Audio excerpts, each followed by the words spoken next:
사무엘상 5장 1절부터 마지막 절까지입니다. 이제 오늘 말씀은 방금 읽은 그대로인데 이스라엘 신의 괴를 어찌할꼬 라는 주제라고 할 수가 있을 것입니다. 근데 이 5장의 사건이 간단하게 1절서부터 12절에 짧게 기록이 되어 있는데 6장 1절 내일 말씀을 보면 여호와의 괴가 블레셋 사람들의 지방에 있은 지 7달 이렇게 이야기를 합니다. 그러니까 짧게 기록되어 있지만 이게 지금 7달, 7개월 동안에 있었던 그런 사건입니다. 이제 이스라엘이 패망하고 그리고 엘리 제사장 집안이 쑥대밭이 됐죠. 그런 다음에 오늘 말씀 1절을 보면 블레셋 사람들이 하나님의 괴를 빼앗아 가지고 에베네셀에서부터 아스돗에 이르니라 이렇게 돼 있어요.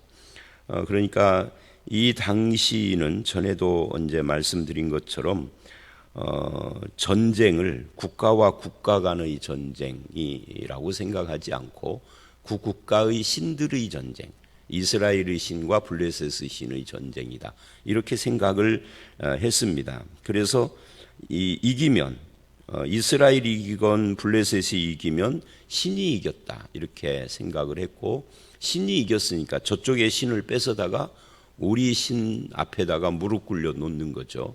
그 저쪽의 신을 뺏는다는 것은 그쪽의 신상을 뺏는 거예요. 왜? 저들은 신이 신상이니까.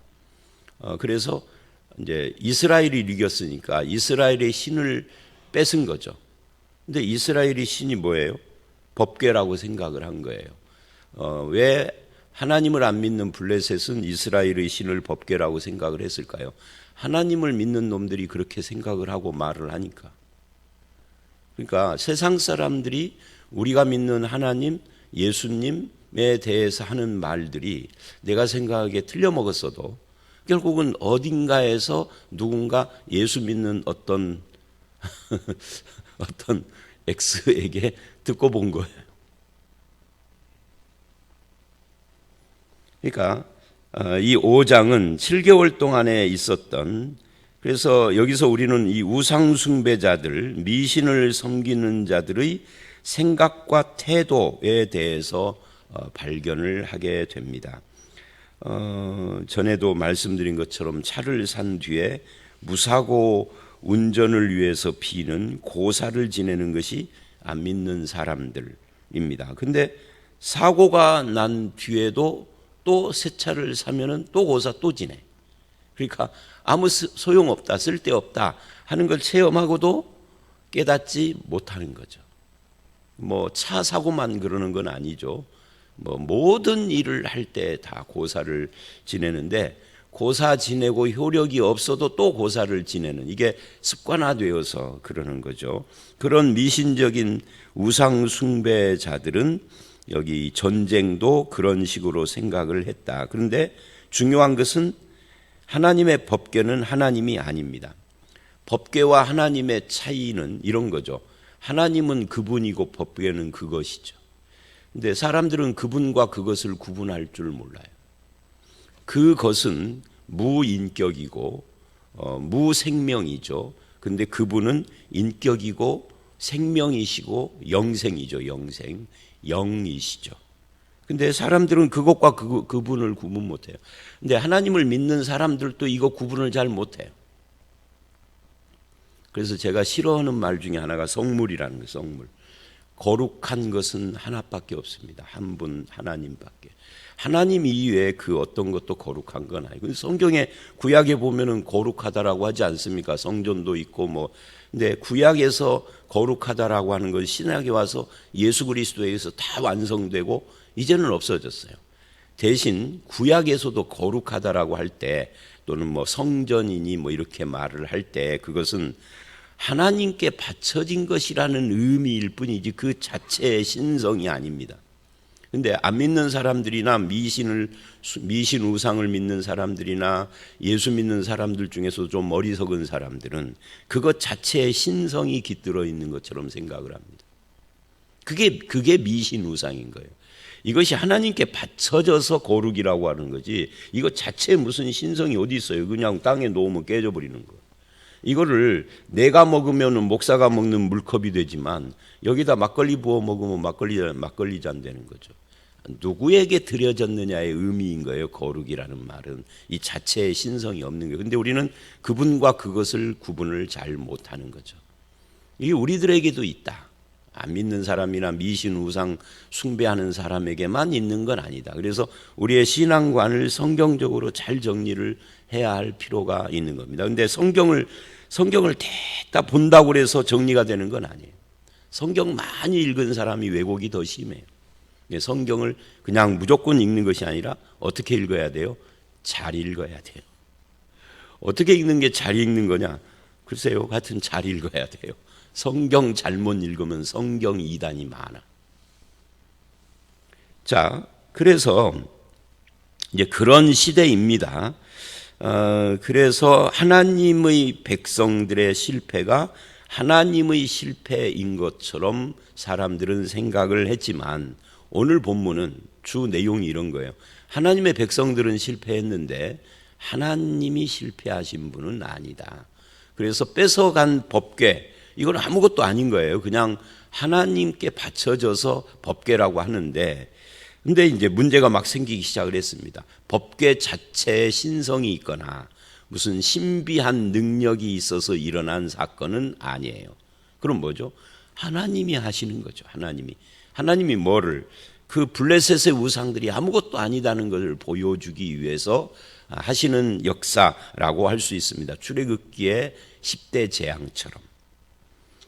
2절을 보면 그래서 이들이 블레셋 사람들이 하나님의 궤를 다곤 신전에 가서 다곤 곁에다 두었다. 이 말은 이제 말하자면 우리 신이 너희 신을 이겼다 하는 승리의 표시로 마치 포로로 잡아온 것처럼 자기들의 신 앞에다 두었다 하는 겁니다. 그런데 그 다음 날 일어나 보니까 다곤이 여호와의 궤 앞에 엎드러져 그 얼굴이 땅에 닿았는지라. 사람들이 다곤을 일으켜줘. 이게 참 재미있죠. 다곤이 신이라면 남이 일으켜줄 필요가 없어야죠. 근데 지들이 일으켜줘야 일어날 수 있는, 그것도 겨우 일어날 수 있는 것을 신이라고 하는 인간의 어리석음이죠. 그래서 하나님은 형상이 없는 거예요. 만약 하나님이 이 마이크 대를 나다라고 하면은 이게 얼마나 웃기냐면 제가 지금 마이크 대 잡고 방향을 이리 돌리고 저리 돌리고 하잖아요. 하나님이 나에게 조종받는 거죠. 근데 하나님이 그것이 아니면은 절대 인간이 조종할 수 없죠. 기도로도 조종 못하고 예배로도 조종 못하는 겁니다. 명령으로도 조종 못합니다. 귀신 쫓아내 이렇게 말 못하는 겁니다. 귀신을 쫓아내 주시기를 바랍니다. 이렇게는 할 수 있겠지만 귀신 쫓아내 하고 명령하는 것은 하나님을 내 수하에 둔 거죠. 그래서 명령 기도하면은 안 되는 거예요. 자, 그건 기본인 거죠. 그래서 다곤 신이 엎드러진 것을 일으켜 놨어요. 이게 말도 안 되는 그러니까 없는 신인 거죠. 그랬더니 그 다음 날, 그 이튿날 또 보니까 이번에는 다곤 신이 그냥 그 궤 앞에서 또다시 엎드려져 얼굴이 땅에 닿아 있을 뿐만 아니라 머리와 두 손목이 끊어져서 문지방에 있고 몸뚱이만 남았어요. 이건 다곤이 죽어버린 것 같은 거죠. 그래서 다곤의 제사장들이 다곤의 신전에 들어가는 자는, 제사장들이나 신전에 들어가는 자는 오늘까지라는 것은 지금 우리들의 시대를 말하는 게 아니고 이 사무엘 상하를 기록한 그때까지도 아스돗에 있는 다곤의 문지방을 밟지 않았다. 이 밟지 않았다 하는 것은 뭐예요? 신성시했다는 거죠. 신성시. 이게 참 어리석은 거예요. 그냥 넘어지면은 얼굴도 두 손도 깨져버리는 가짜 신의 쪼가리가 닿았다고 그래서 그걸 신성시하는 것은, 이게 근데 이 블레셋에서만 있는 게 아니라 우리나라 같은 데도 있잖아요.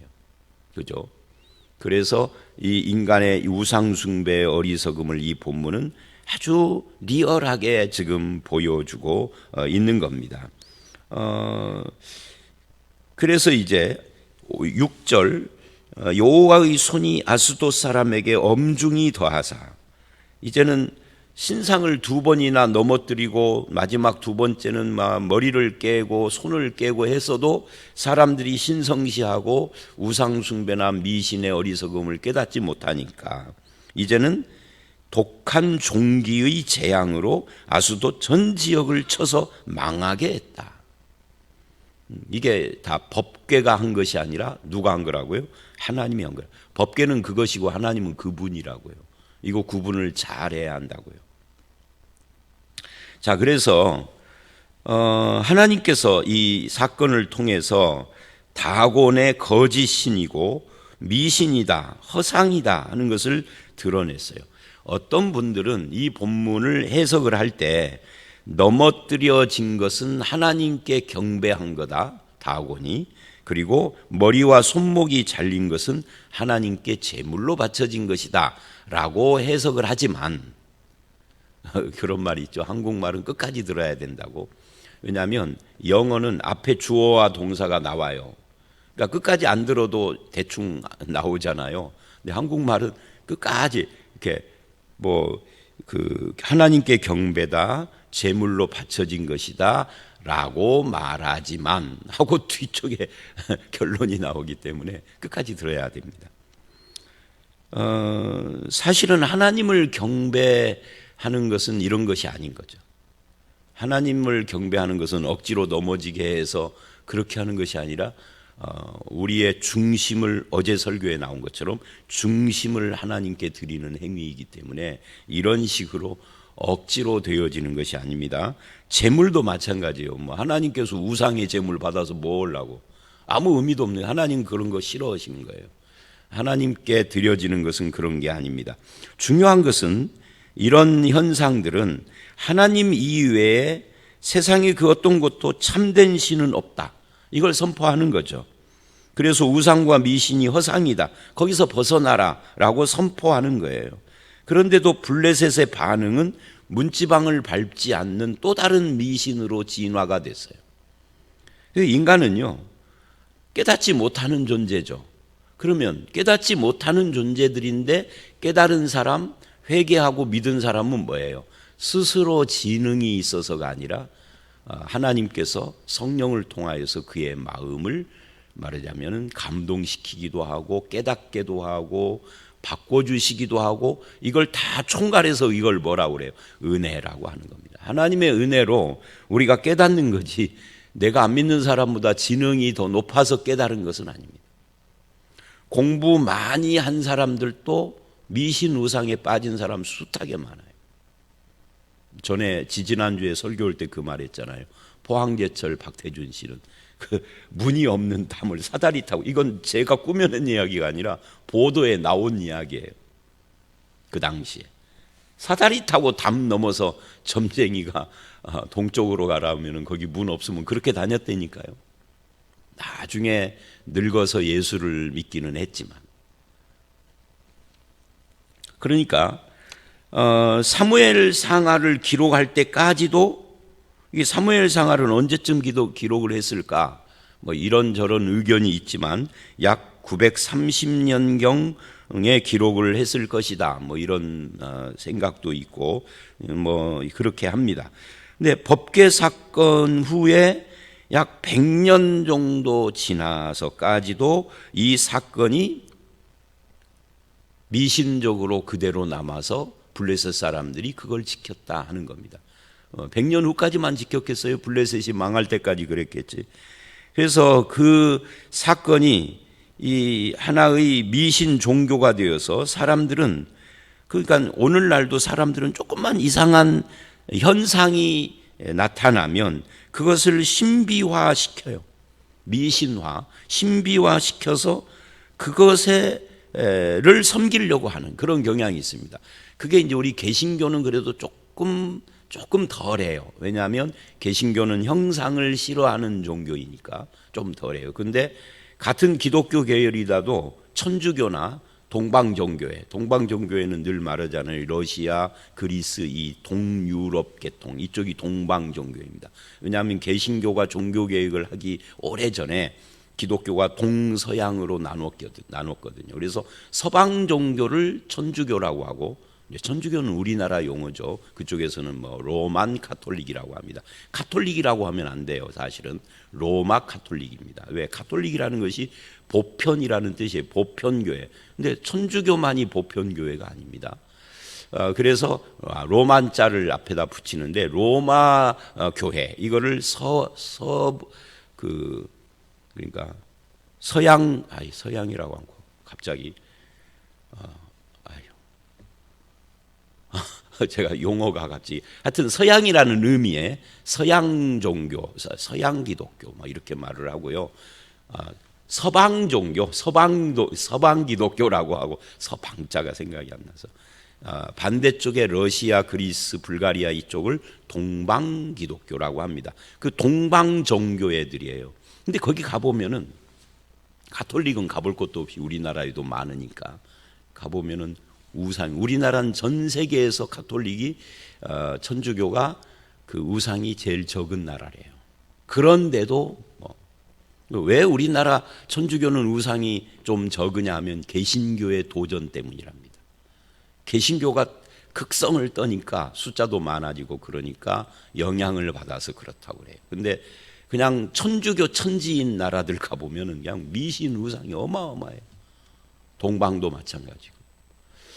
그래서 기독교인들도 그러는데 하물며 기독교 밖의 사람들은 신비한 현상 하나만 보면, 천주교를 보면 뭐 어느 나라에서 뭐 마리아 상에서 무슨 빨간 물이 흘렀다. 그러면 이제 이 전 세계에 소문이 퍼져가지고 막 전 세계 사람들이 관광을 와서 거기서 막 빌고 난리를 쳐요. 지금도 그래요. 지금도. 그러니까 여러분이 혹시 이스라엘 여행을 가시면 여기는 뭐 예수님이 앉았던 자리, 예수님이 뭐 무릎 꿇은 자리, 여기는 뭐 했던 자리 해놓은 거요. 다 가짜일 가능성이 많습니다. 그 앞에서 손 모으고 그러지 마십시오. 그냥 구경하세요. 옛날에 예수님이 이런 곳을 걸어 다녔는데 옛날하고는 다르겠지? 그러고 옛날 모습이 2000년 전 모습이 지금까지 있을 리가 없거든요. 그러니까 뭐 그러겠지 정도로 구경만 하시지 신성한 곳이라고 거기서 기도하고 요거는요 미신에 빠지는 거예요. 성경 어디도 예수님이 가다가 무릎 꿇은 곳 너도 가서 무릎 꿇고 기도하라는 곳이 없어. 심지어 골고다 언덕, 여기는 골고다 언덕, 여기 십자가 못 박힌 곳이 여기야. 그것도 확실하지가 않아요. 만약에 확실하다 해도 거기서 무릎 꿇고 기도할 일은 없어. 그냥 그랬던 곳이구나. 우리는 예수님을 믿는 것이지 예수님 십자가 달린 곳을 믿는 것은 아니에요. 그 곳과 그분은 틀리고 그 것과 그분도 틀려요. 곳과 그 것 다 가짜인 겁니다. 신비화 시키면 안 돼요. 기독교의 신비는 딱 하나, 하나님밖에 없는 거죠. 이거를 벗어나면 미신화 되는 겁니다. 미신 종교가 되는 겁니다. 절대 그러면 안 됩니다. 개신교가 아니에요. 그거는 차라리 천주교로 이사를 가시든지 해야죠. 자, 중요한 것은 바로 그런 이상한 현상을 하나님께서 싫어하신다. 그래서 그걸 치시는 거죠. 지금 참 하나님, 참 기독교 신앙은 그 어떤 미신 행위와도 관계가 없다. 그걸 거부한다. 그럼 우리는 뭘 믿습니까? 말씀을 믿고 유일하신 하나님을 믿고 거기서 나를 죄의 저주와 사망의 권세에서 해방하신 예수 그리스도를 믿는 거죠. 십자가 그것을 믿는 게 아니라 십자가에 달리신 예수를 믿는 거죠. 십자가는 그냥 상징적으로만. 그래서 이제 6절서부터 12절까지는 하나님의 손이 치시는 내용인데요. 6절은 아까 말씀했죠. 독한 종기로 아스돗을 쳤어요. 그래서 사람들이 이제 고민에 빠졌어요. 이스라엘의 신의 궤를 우리와 함께 있게 하지 못할지라 그의 손이 우리와 우리 신 다곤을 친다. 이제 법궤와 하나님을 동일시하고 그것이 우리를 친다 이렇게 생각을 했어요. 그래서 방백들을 모으고 이스라엘의 신의 궤를 어찌하랴 하고 고민을 합니다. 그래서 이걸 가드로 옮겨갔습니다.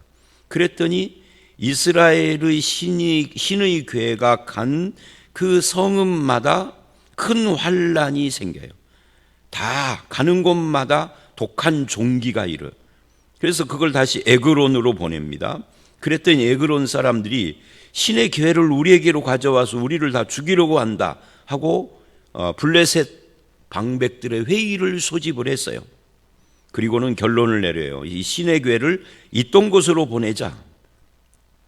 그리고 11절 끝에 이는 온 성읍이 사망의 환난을 당함이라. 거기서 하나님의 손이 엄중하심으로 독한 종기로 치심을 당해 성읍의 부르짖음이 하늘에 사무쳤다.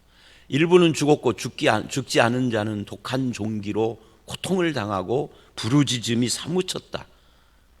여기까지 쭉 하나의 문단으로 쭉 이어지죠. 그러니까 블레셋은 오해를 합니다. 궤가 하나님인 줄로. 그래서 궤만 옮기면 되는 줄로 알아요. 사실은 궤를 옮길 것이 아니라 뭐를 해야 하는 건가요? 회개해야 하는 거죠. 자기들의 우상 미신을 회개하고 그것을 떠나고 하나님만이, 우리가 비록 전쟁에는 이스라엘이 이겼지만 하나님만이 참신이구나 하고 회개하고 돌아서야 하는 거죠. 그래야 하는데 이들은 궤를 옮겨서 우리 눈에 안 보이게 하면은 게임 끝난다, 이런 사고방식에 빠져서 이게 미신인 거죠. 미신에 물든 사람들은 지금도 동일한 사고를 가지고 있는 겁니다. 궤는 상징일 뿐인데, 그래서 궤를 어찌하랴라고 하는데 하나님은 우리가 어찌할 수 있는 분이 아닌 거죠.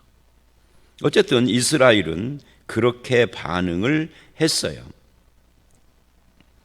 그런데 여기서 우리가 눈여겨봐야 할 것이 뭐냐면요, 맨 처음에 이들은 이 궤를 아스돗에 있는 다곤 신당에다가 보냈습니다. 그리고 그러니까 하나님께서 치시니까 아스돗에서 가드로 옮겼습니다. 가드에서 또 에그론으로 옮깁니다. 아스돗, 가드, 에그론. 이게 뭔 줄 아세요? 이스라엘의 5도시, 블레셋의 5도시예요. 그러니까 블레셋은 연방 체제입니다. 조그만 나라인데도 연방. 그래서 5도시의 방백들, 방백이 이제 우리로 말하면 왕 같은 거죠. 실제로 이제 이스라엘이나 이런 데서 방백은 장관인데 이제 블레셋은 그런 거예요. 그래서 5 방백이 연합체를 이루어 가지고 블레셋을 통치하는 거예요. 그러니까 5개의 중요 도시, 이게 블레셋 전체인 거죠. 그 5개의 중요 도시 중에 지금 3군데를 돌아다니면서 하나님이 치신 거예요.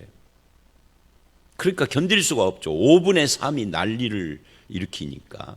그래서 이제 있던 곳으로, 왔던 곳으로 돌려보내자라고 말하자면은 해결책을 제시하는데, 참된 해결책은 궤를 돌려보내는 것이 아니라 회개하고 하나님을 믿는, 하나님께로 돌아오는 이것인데, 저들은 그렇게까지 생각을 하지 못하는 겁니다. 오늘 우리들의 신앙도 마찬가지입니다. 문제가 생기면 목사를 초청해서 예배드리면 되는 것이 아니라 회개하고 하나님께 바르게 서야 하는 거죠. 목사를 모셔다 예배하고 이런 것은 그렇게 회개하고 바른 신앙으로 서는 일환으로는 할 수 있어도 그것 자체가 무슨 신비한 효능을 가져서 어떻게 할 것이다라고 하는 생각을 한다면 그건 그야말로 미신적인 겁니다. 필요 없다는 이야기가 아니에요. 회개하고 바르게 서는 데 있어서 그렇게 하겠다라고 하면은 그건 좋은 거죠. 근데 회개도 없고 바르게 섬도 없고, 또는 난 이제 하나님 앞에 내가 바른 생각을 가지고 이제 내 삶을 고칠 거야. 그래서 나는 이제부터 새로운 삶을 살 거야. 그래서 감사해서 예배드리는 건 대환영이겠지만, 그것이 무슨 효력을 발휘할 걸 예상하고 한다면 그건 조금 의문점이 생기는 거죠. 때로는 목사 모셔다가 예배하고 기도해서 무슨 일이 생기기도 하죠. 그러나 그것이 목적은 아니잖아요. 그죠? 하나님의 진정한 뜻을 우리가 생각을 해야 할 필요가 있습니다. 그게 뭐예요? 하나님과 나와의 관계를 점검하는 겁니다. 예배는 드렸는데 또는 기도는 받았는데 하나님과의 관계가 정상화되지 않는다면 의미 없는 짓을 하는 거죠. 그래서 하나님이 나와 어떤 관계에서 무엇을 원하시는 분인가, 이거를 생각하는 것이 중요해요. 그리고 기도하고 그리고 예배하고 그래야 하는 거죠. 하나님이 무엇을 요구하고 무엇을 원하고 기뻐하는가를 늘 우리가 묵상, 읊조리는 거죠. 마음속으로.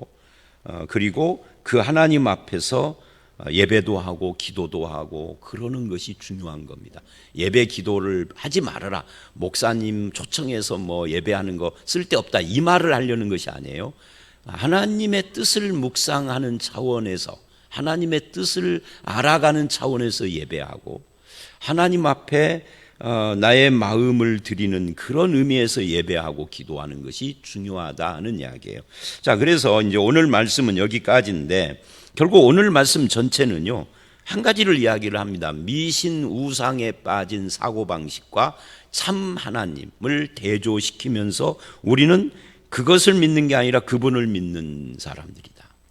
그 것이나 그 곳을 믿지 말고 그 분을 믿으시는, 그래서 그 하나님이 나에게 뭘 원하시는가, 무엇을 기뻐하시는가, 하나님의 뜻이 무엇인가, 그것을 늘 생각하며 순종하는 저와 여러분들이 다 되시기를 주의 이름으로 축원합니다. 함께 기도하겠습니다. 하나님, 이스라엘의 신의 궤가 마치 하나님인 것처럼 생각하여서 미신과 우상에 빠진 자들이 그 하나님 앞에 미신 우상의 행태를 바꾸고 회개하기보다는 오히려 하나님의 궤를 어떻게 처리할 것인가만 고민하는 그런 내용을 봤습니다. 하나님, 미신에 빠지고 우상에 빠진 이들의 모습을 보면서 우리도 혹시 하나님을 미신적으로 믿지는 않는지를 점검하게 하여 주시옵소서.